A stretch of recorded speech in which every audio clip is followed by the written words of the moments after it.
بھائی جو ہے ایسے چل رہا تھا تو ہاتھ میں تسبیح تھی، بات تھوڑی کرتا تھا، تسبیح زیادہ پڑھتا تھا۔ اس کا دبئی میں بہت بڑا کاروبار، جسے کہنا چاہیے بہت بڑا کاروبار دبئی میں۔ کہنے لگا گاڑی میں جا رہا تھا، کچھ لوگ آئے، گاڑی کا دروازہ کھولا، بیٹھے، مجھے لے گئے۔ پھر میرے گھر والوں کو مہینوں پتہ نہ چلا، اور اس کے بعد بڑی اذیتوں کے بعد میں چھوٹا۔ اب وہاں بیٹھ کے پھر اللہ ہی تھا تنہائی میں، اور تو کچھ تھا ہی نہیں۔ کہا کہ وہ اللہ سے ذکر کرنے اور باتیں کرنے کی ایسی کوئی مجھے عادت سی پڑ گئی ہے، اب لوگ مجھے کہتے ہیں کہ آپ جیل کی اذیتوں کی وجہ سے خاموش ہو گئے ہیں۔ میں لوگوں کو لاکھ کہتا ہوں، نہیں، وہ مانتے نہیں۔ جیسے نا بندہ کوئی غم کی وجہ سے بعض اوقات نا چپ ہو جاتا ہے، وہ کیوں کہتے ہیں؟ اسے چپ لگ گئی ہے، خاموش ہو گیا ہے۔ کہا میں لوگوں کو کہتا ہوں، نہیں، میں جیل کی وجہ سے خاموش نہیں ہوں۔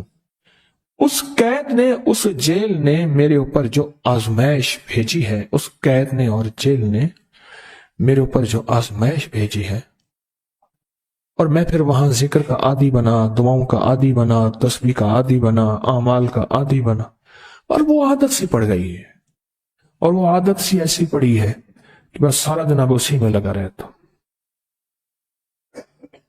سارا دن اب اسی ذکر میں اور اسی یاد میں لگا رہتا۔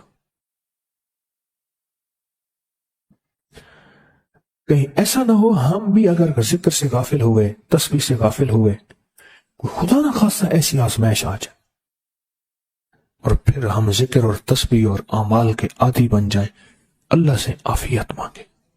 اور اگر ہماری زبانوں پہ تسبیح ذکر آ گیا ہے عافیت کے دنوں میں، تو سمجھ لیں یہ اس کی عطا ہے، یہ اس کی نعمت ہے، یہ اس کی کریمی ہے، یہ اس کا فضل ہے۔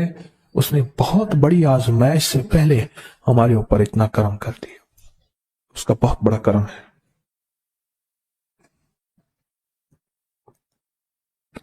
اس لیے اللہ جل شانہ کے حبیب کملی والے نے آزمائشوں سے پناہ مانگی ہے۔ اللہم انی اعوذ بک من جہد البلاء، آزمائش، کوئی بلا آ جائے، ودرک شقاء، شقاوت میں میرا نام آئے، بدبختی میں، یہ بھی آزمائش ہے، وسوء القضاء، میرے لیے ایسے فیصلے ہونا شروع ہو جائیں جو مجھے برباد کر دیں، ایک کے بعد دوسرا میرے حق میں فیصلہ، میرے خلاف فیصلے سارے، وشماتت الاعداء، اور ایسا وقت میرے آزمائش نہ آئے کہ دشمن تالیاں بجائیں، دشمن ہنسے اور میرا مذاق اڑائے۔ اس لیے میرے آقا نے، میرے حضور نے آزمائشوں سے پناہ مانگی ہے، عافیت مانگی ہے۔ اللہم انی اعوذ بک من زوال نعمتک، اللہ نعمت دی پھر اس کا زوال آ گیا، وتحول عافیت، عافیت دی اور تو نے چھین لیا۔ اللہم انی اعوذ بک من زوال نعمتک وتحول عافیتک وفجاءت نقمتک وجمیع سخطک، اے اللہ کو میرے اوپر ایسے حملے ہوں اور سختیاں میرے اوپر شروع ہوں، مولا میں اس سے پناہ مانگتا ہوں۔ میں مانگتا کیا ہوں؟ ربنا آتنا فی الدنیا حسنۃ، تو اس سے دنیا کا بہترین پیکج مانگتا ہوں، وفی الآخرۃ حسنۃ، تو اس سے آخرت کا بہترین پیکج، شاندار، لاجواب، بہترین۔ ہاں، آزمائشیں، مصیبتیں، تکلیفیں، حوادث، حادثات، ناکامیاں، بیماریاں، پریشانیاں میں نہیں مانگتا مولا۔ اللہم انی اعوذ بک من الہم والحزن، ہم کہتے ہیں ٹینشن کو، انزائٹی کو، اسٹریس کو، ڈپریشن کو، اندر غم ہے باہر پتہ ہی نہیں، اس کو ہم کہتے ہیں، اور حزن کہتے ہیں جس پہ ہائے ہائے ہو۔ اے اللہ میں تجھ سے اندر کا دکھ جو مجھے دیمک کی طرح کھائے، اور باہر کا دکھ جو مجھے تڑپائے، اندر کا دکھ کھائے اور باہر کا دکھ تڑپائے، اے اللہ میں اس سے پناہ مانگتا ہوں۔ ہم والحزن، عجز والکسل، ایسا کہ میں عاجز ہو جاؤں یا میرے پر سستی غالب ہو جائے۔ کتنے لوگ ایسے ہیں ان کے اوپر سستی غالب ہے، بہت بڑی مصیبت ہے زندگی کی۔ میرے آقا کملی والے نے اس سے پناہ مانگی، اللہ کے حبیب میرے آقا نے آزمائشوں سے پناہ مانگی ہے۔